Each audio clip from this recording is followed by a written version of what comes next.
Me ma bunyina akwa ba bia senhia na enani de di kan beto channel ya oba mo akwa be manko be kan butia no na de ene esua no wo so besia bi ne efie nye kama nti na so ye another simple recipe menje obre ne ji akonya no twe be me ne twa me to TV ne so ne afanhihia so efise ebe koyi ye to aso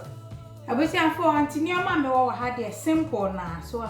we say ye aubergine me no na we ye spinach nti no when the spinach na emane how but the mama create recipe we na me ye aubergine stew me was spinach bi e wo ho na de kan ho manage ho nti na me ye nsa na we nso ye me mushrooms for mushrooms na bi a ope na we ye salted fish e called one and so you betumi esu kobi ana samomone na me je ne me nsa me twetwani so ho ti twetwa je ne no sane mo pebia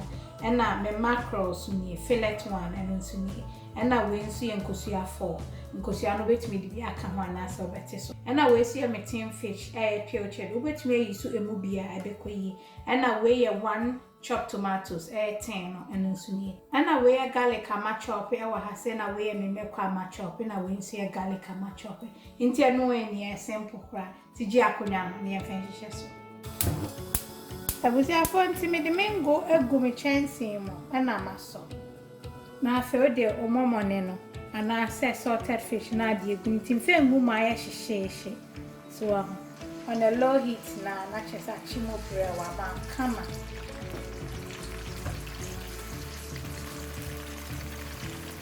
Anton sen chini wo mni nsuo nti na ese de e bobo na na wa Nti roni ya se film no na se wati wakaka dro no ego nti na eti be a tablespoon so na for garlic ne so udi a teaspoon aka na meko ni de to taste nti wo hwe meko a wo pe no na ade aka ni mo brown nti mai na me garlic ni ginger no ene meko ni na on se metwitwa Sanya me Canada utwitwa ne ne o blending any de utwie na bia taste different until we metwitwa recipe na me se ebe ko yie wa hwe emu ye ni ebe ko ye tu ye pe akọ try man bo modia na chimu bro ba enhye no mesra wa so se enhye shipe e chire be ye ni Nti afa na me di me jene no eno so kan tu ye aduane ama jene ne no so I man yete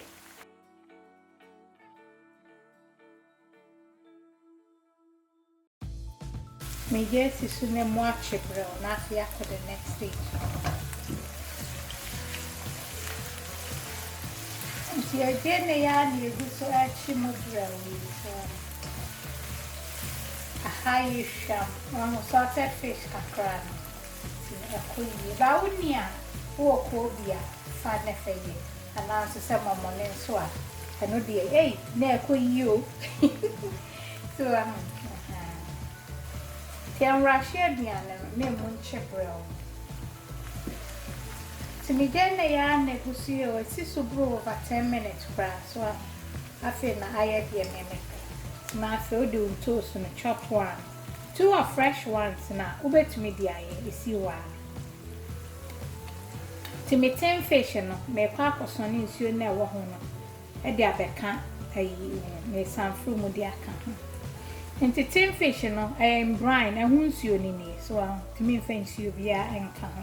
wanya ne sabo hu sa odi begu mu akire no na ofro yi no mu nyina aye too runny so nsuo wo mododo tinyanesa opese ye di obetumi di amo ampesi bibia brodo na pese otishe mu a eno so bekoyi so sino ye ni say ya mami enchi ya me fan chingo mu ansa salted fish ni ti se be ya tinfin odigu mu ana chese bibia ko kama enti de mo wa ha say I am Kelewele spice blend in a teaspoon na de aka eno aka na mi so akane na afra nti cloves ni ade ni na awu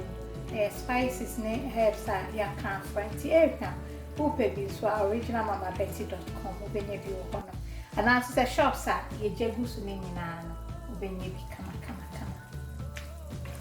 Say me kataso brew na kese si mama me na fi atos.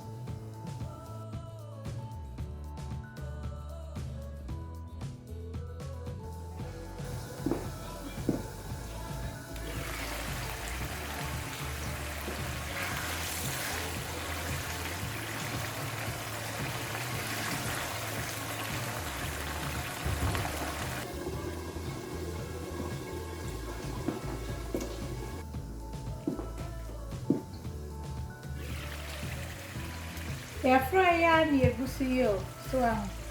nti ntos ni mu ache kakra kama afi na me de me mackerel no ka ho na do mushrooms no na de aka ho ti me de tin fish ni begumba me ma we afa so kakra bi on say no emremo na chere se me de no so bi aka enu mo defo mo wa hi o mo report we enti mackerel fillet we ni so na nchi wo so nti odi ya ade ya nti na meka no empre ho mfa ayi ngomo ansa nchi esabon so odi ana ye nchi na afi wakata so ba we no enkata so nsi kra we gin say ya abusi afonti afro ya na egusi yo achi brew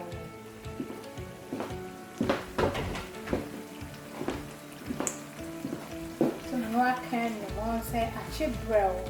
enya de ekiti afi na me de me Aubergine no ebeguma tropo no onte entwitwa ne ntamo a obehu se eya na ye kokko so ti ayi nse ya ana me nso me twitwa ne ti sa de odi ye nkruma fro ye no ba ni nyina ebehu mu kra o ka fra no ayi ne brew na ona mentiti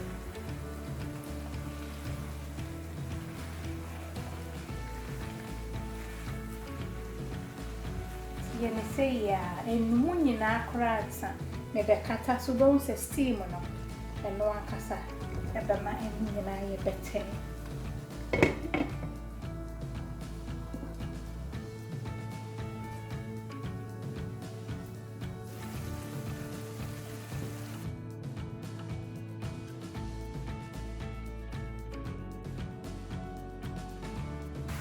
esa na ufo ye na nyensu nsu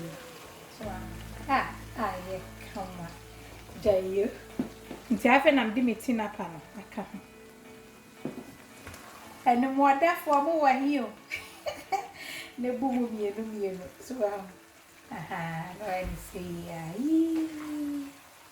We die. O ti ada bia ye na mo. See ya. Tinkosiani dia menni ana mi di begu mo keke. Na ndio penkusiana na chere sono so dia bosso. Chai. Froya bana ko easy. Chai. So, ti me sa kata so na ai steam no. Ama ntro ni nyina ho ayemra sana. Ya spinach ni metwetwa wie ni ade ko.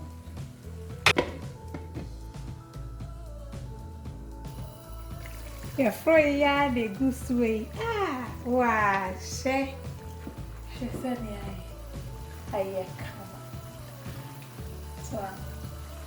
ni say ya say de fi ha de men kata so ti me kan chi ni hwe no ya mame so ti no nchi no de ya de ne mackerel na ya na wa hwe ti me manesi so na mu awe kakran sana me de spinach na kan no de me de kan ho a e fa so ani me do so pese oben one baby abusia for ti wa ho ya fro ye na emu achi brew so wa kan ya ye sisu brew ti no en rashi aduane no na emu nche so na me mu aye kama enti afi na de me spinach no e kan enti when they are optional dem mo de kan ho so a ko yiye so ko yiye no akani na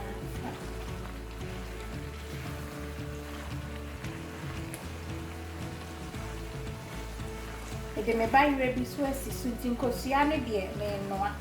a chese me de egum na de me wie ma de hia kire enka se me yi wa yi o me sra ye bi mame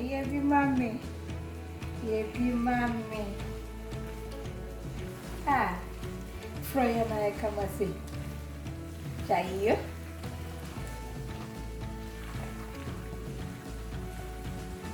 no am to de fast wa na chese yapon agro ni yapon abusi anfo ntimi nkosie na me de ato so kesie yi de ye wi froya ni mo ache kama ah ejan kushian ba kwa to am de be hade nti manu abayire ji akonwa no na mende shi na memfa we reference abuma na stew ja me comment na mi o na mi TV nto ho ba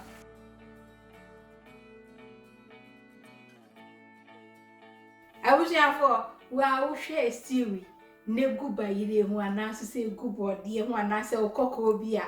poku ya be ka kokko so wa hu na ekoye nti bo mode anso betwa ma minti no so leftover vegetables bi a wo fridge ma wo hu ne o de ya kekambo ma no creative recipe fefe no etwa picture be original nti hwa hu so ye ma me na afi se ne ye ka no woro nsa so wa hu eni se okokro mu a bibia ehia enkokro na tinefie ne vampire bo entire chiri se be ya ne ekoso wo wiem no nyame baji yen afi nyame adom so a echina 6:30 ye be hia ne de abrabo mu nkomo no ahihye so I love you, God bless. Mwah.